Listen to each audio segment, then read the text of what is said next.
My in-laws won't leave me, 35F, alone even though my husband, 32M, is divorcing me. My husband, 32M, is divorcing me for his mistress. His parents insist on staying with me, 35F, and they are nice people but very intrusive. I disagree with the way they bulldoze their way over my ideas of childcare, so I am forced to leave my home and go rent somewhere else. Because I'm too nice to tell them to get lost. Also, they have been nice to me too, very supportive and nice. It's just that you don't necessarily need to stay with the first nice person you see out there, right? So I'm leaving and they're asking for keys to my new place. See, this is why I'm running away. It's because they are so intrusive and have no idea what boundaries are. In case of emergencies. Help. I need creative ways to be super nice in rejecting them, but not making them feel offended. They cannot know that I'm running from them. I have already tried saying the landlord does not allow key duplication, and they immediately laugh that off. I need super nice people, please. I cannot afford to be mean to them because they have cared for me like a daughter under their roof for the past 8 years. Besides, I don't want things to turn ugly since the divorce still isn't finalized yet, and I need them to stay on my side. Edit. If anyone wants the wall of text explanation why I'm leaving, it's in the comments, sorry. This is the too long did not read version. Edit. And why I can't just evict them. Because I don't want them to turn hostile in the divorce proceedings and give my husband ammunition to use anything against me. They are firmly on my side at the moment, and adamant that I need to fight him to get as much child support and alimony I can get. I'm not naive enough to expect they stay on my side throughout, but I do hope they can at least maintain neutral and not become hostile witnesses to screw things up for me. Plus, the property is in the joint names of my husband and myself. He has equal rights to the property too. I can't just evict his guests. Tell them that their son hurt you too much. You need time and space from everyone to get over all the hurt. To get over the future not being what you imagined anymore. Cry if you can. Yes, they cared for you. But they are likely still here because they want access to their grandchildren. Protect yourself and your peace.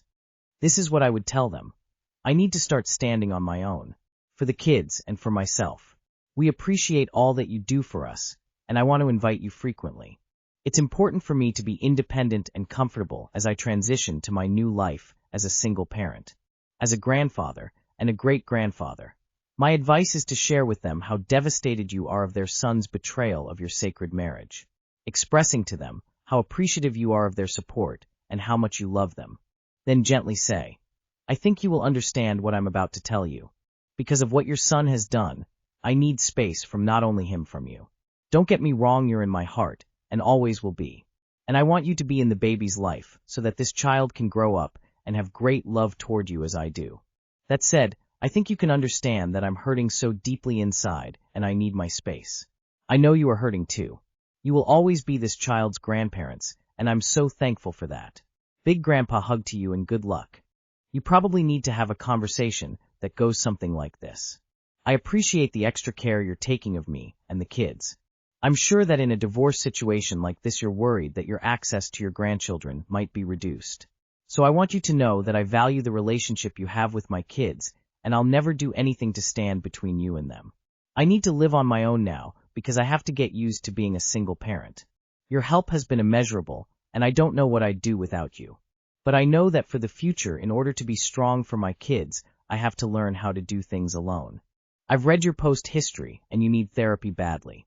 You have to stand on your own and take care of your children. Get them away from bad PPL. Don't just let them take everything from you.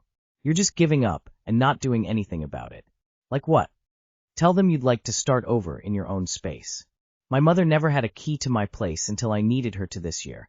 I'm 36 and moved out the weekend I turned 18, by the way, to help with kids or dogs. I, 27F, have been baby trapped by my husband, 29M, and I don't know what to do. I am a 27 years old female. Almost a year ago, my longtime partner, a 29 years old man, got married because I got pregnant last spring. We have been together almost 10 years. Our baby is almost 9 months. I had one foot out the door last spring and told him I ran out of the pill because I was between jobs and my insurance had lapsed, so don't finish in me.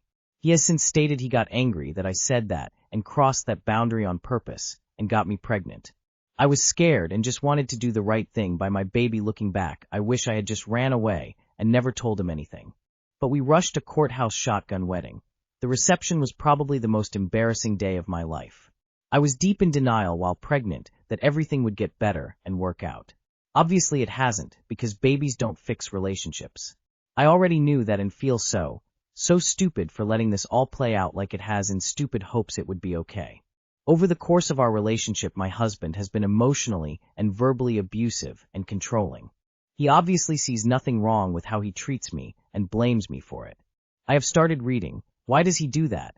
And it's really opened my eyes to the extent of the abuse I've endured over the years. He has ruined all of my friendships, created a rift between me and my dad. The only person I have left is my mom because she understands what I'm going through, but she won't come around when he is home. Today I asked him for the 4th documented time for his pay stubs for some paperwork we need to submit, and he blew up at me in front of our 9-month-old baby. Something he does frequently. I took her to her room and closed the door because his volatile emotions have begun scaring her.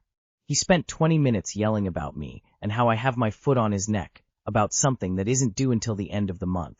I've asked him at least 4 times over the last month to please get me the pay stubs and have been polite each time. I literally have receipts.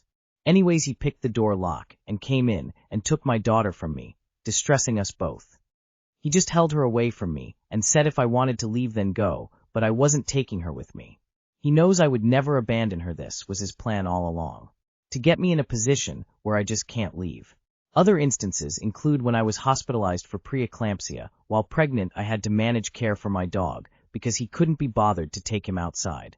I was walking my dog 2 days postpartum with dangerously high blood pressure at night in the snow because he thought I should be doing 50-50. After a major traumatic medical event, I took the dog on every single walk since I got him until the day I was hospitalized. Where was the 50-50 then? Called me a lazy, fat, stupid bitch 5 months postpartum. He has never once woken up with our baby at night. But I'm lazy? He doesn't change diapers or bathe her or set up her appointments or know what she can eat. I have so much brain fog, I can't even remember a lot of the past few years. Those are just recent examples. How do I get out? I'm in New York State. I'm afraid to leave because I will not give him any custody. I truly believe my daughter would not be safe if left alone with him for an extended period of time, and that is not worth the risk to me. But I know it's damaging her to see her mother being treated like this every day. I'm so ashamed I've allowed this man to manipulate my life like this. I thought I knew better. I am autistic, so I tend to be too trusting, and am used to not being treated very well, I guess. Please help me navigate this. Other women who have escaped non-physical abusers, how did you get you and your children out? You need to get a lawyer. The ladies over at our /Tux Chromosomes have a wealth of information about escaping abuse. Pretty sure in the sub-FAQ, but if not, just make a post. I am attaching a link for domestic violence services in New York. It goes by the county that you are in. I am also attaching a phone number for a national domestic violence hotline, 1-800-799-7233. Please contact the hotline when your spouse is out of the house. They can help you formulate a plan to safely get you and your baby out. GTFO now. Shame is what these monsters count on, so don't give him that. As for him being non-physically violent, he already has been. He sexually assaulted you to get you pregnant. Also, him taking your daughter away while you were holding her was a violent act. Healthy people don't make a baby thing to be physically fought over. He's ramping up to hitting you. You need a lawyer. You also need to reach out to your dad and apologize. You're going to need every resource you have to get away from this monster. Everyone else has great advice, but I just want to chime in and say while you are still under the same roof as him, for the sake of your daughter, look up gray rocking in the context of abuse. It can help keep the environment somewhat peaceful. It works surprisingly well in my experience. I have so much brain fog, I can't even remember a lot of the past few years. Your brain is trying to protect you from the trauma. But you need to stay clear-headed. You're doing a great job, you're reading Why Does He Do That, and you're ready to leave. This is what you do. You contact a domestic violence organization. They will help you make a plan for how to leave safely. They can connect you with housing, an attorney, etc. But the most important thing is how to leave in a safe way. Abusers escalate violence when their partners leave. Please listen to me because this is really serious. He is likely to hurt you and / or your baby if you tell him you're leaving face to face. After you get out, you seek therapy to heal from this, and to ensure that you are never treated this way again. You don't need relationship advice. You need legal advice and escaping abuse advice. Also, you need therapy. IF21 tested positive for chlamydia. BFM20 insists he hasn't slept with anyone else. Right, so long story short. I went to get tested at the GP 2 weeks ago, as I suspected I had thrush. GP confirmed I have thrush and chlamydia. I last tested myself July 12th, and the test was negative. My boyfriend tested himself June 28th, and it was negative. I know for a fact I have not slept with anyone since then, and he claims to not have slept with anyone else, either nor had any oral sex. I really want to believe him, but I cannot ignore the facts. We both went to the clinic today, got retested, and also received medication for this. I'm so stuck on what to do now. Have you been hanging out around koalas lately? Simple. Have him get tested. If his test is negative still, then you've had it for a while without symptoms. Some places online say for the average person it takes several weeks to 3 months, could be longer, before showing physical symptoms. If you contracted it, it may not show up on a test right away, or even for weeks as well back, when you last got tested 1 to 2-ish months ago. You should get a second test to confirm, and rule out false positive though. This happened to me this year. Turns out my ex gave it to me 3 years ago. I was asymptomatic, tested negative last year, and didn't have any sex in those 3 years. Then when I finally did have sex, this year, the symptoms blew up in full force, and I had a sore leaky willy for a week.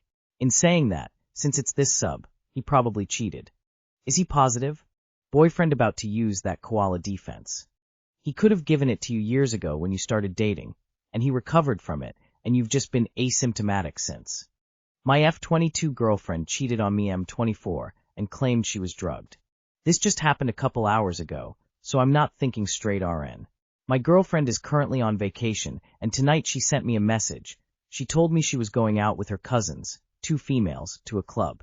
Since it's the last couple of days of her trip, she wanted to have a bit of fun. This text was sent to me at 8 p.m., and I texted back, "Have fun and be safe." I then sent her a text at 10 p.m. asking if she was having fun but got no response. Then again at 12 a.m. with no luck. This made me super worried, so I kept texting and calling every 30 minutes since she usually updates me every now and then. I couldn't sleep because of this, so I stayed up to make sure she got home safe. At around 4 a.m. she texts me and tells me she did something stupid. She was slow to respond, but then she told me she went home with a guy and hooked up with him. I instantly flipped out on her cause I was and still am very hurt.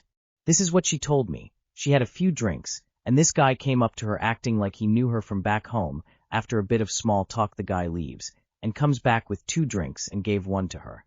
She was dumb enough to trust this, and told me after she drank it she started to feel a bit weird. He then took her to his car, and after that she does not remember anything.